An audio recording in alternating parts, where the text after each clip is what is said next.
Okay, I know I joined the party late on this one, and just like with Angley going to her first party since arriving in West Texas, it's taken me 6 episodes before actually covering the show.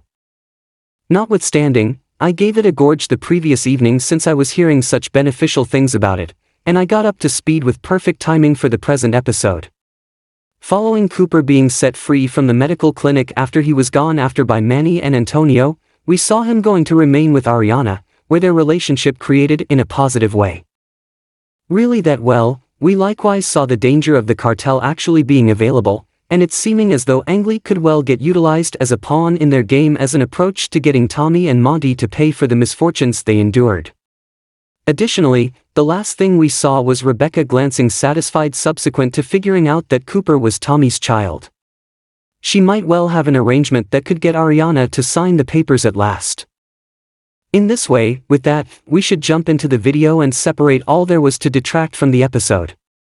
Here's Property Man Episode 7 Consummation Made Sense of. Just to tell you, this video will contain spoilers. During this episode, there was an enormous arrangement made among Monty and Danny Blandon, where he offered Monty the chance to penetrate more wells on the land he was renting from him, an arrangement that cost Monty $300 million. Be that as it may, it appeared as though it accompanied gambles because of dealers being around the land and the cartel being on their radar. As well as that, the cartel approached Tommy again, saying their boss wouldn't allow them to drill until they were repaid for the money they lost when the plane and van exploded on the runway in Episode 1. This new deal will likely anger them even more. Tommy responded with a threat to the cartel again in this episode. There was a moment where it seemed like Tommy was being followed. When he checked up on his daughter and found her being intimate with Ryder Sampson, it cut to a man watching them both. This suggests the cartel might go after Tommy personally, potentially by targeting his daughter to force him and Monty to pay. One thing that might go in Tommy's favor, though, is the GPS tracker on Angley's phone. Its inclusion in this episode hints at a bigger role later when the cartel potentially holds her hostage. There's one piece of the show that feels a piece inconsequential: Angela's storyline. With Angley, there's motivation now that she may be abducted by the cartel, integrating her with the principal plot. Angela, in any case, is by all accounts wandering, with no unmistakable course or effect on the story. For example, in this episode, she got occupants of an old home alcoholic while playing a game of cards against mankind. It felt extreme and counterintuitive. Her bond with Tommy and her little girl is intriguing, and on the off chance that the cartel targets Angley, Angela's connections might turn out to be more focal.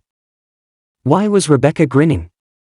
Toward the finish of the episode, Rebecca and Nate visited Ariana's home once more, expecting to inspire her to sign the settlement offer.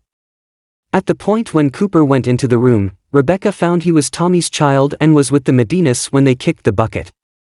She grinned, uncovering she could have an arrangement. Rebecca is probably going to involve Cooper as influence to pressure Ariana into marking the archive. Assuming that Ariana fears Cooper may be faulted for the passings, she could sign the papers to safeguard him. Also, Ariana's mark is expected for other relatives to accept their cash, expanding the tension. This episode was strong, however not generally so extreme as episodes 5 and 6, which had more pressure and activity. It felt increasingly slow, spread out, with less spotlight on the oil rig. Be that as it may, we got further bits of knowledge into the characters, especially Ariana, Angley, and Angela. Billy Bob Thornton continues to excel as Tommy Norris, embodying his hardcore, fearless personality while showing emotional depth. Watching his confrontations with the cartel and his vulnerable moments makes for compelling storytelling. While slower than previous episodes, it effectively builds toward the season finale.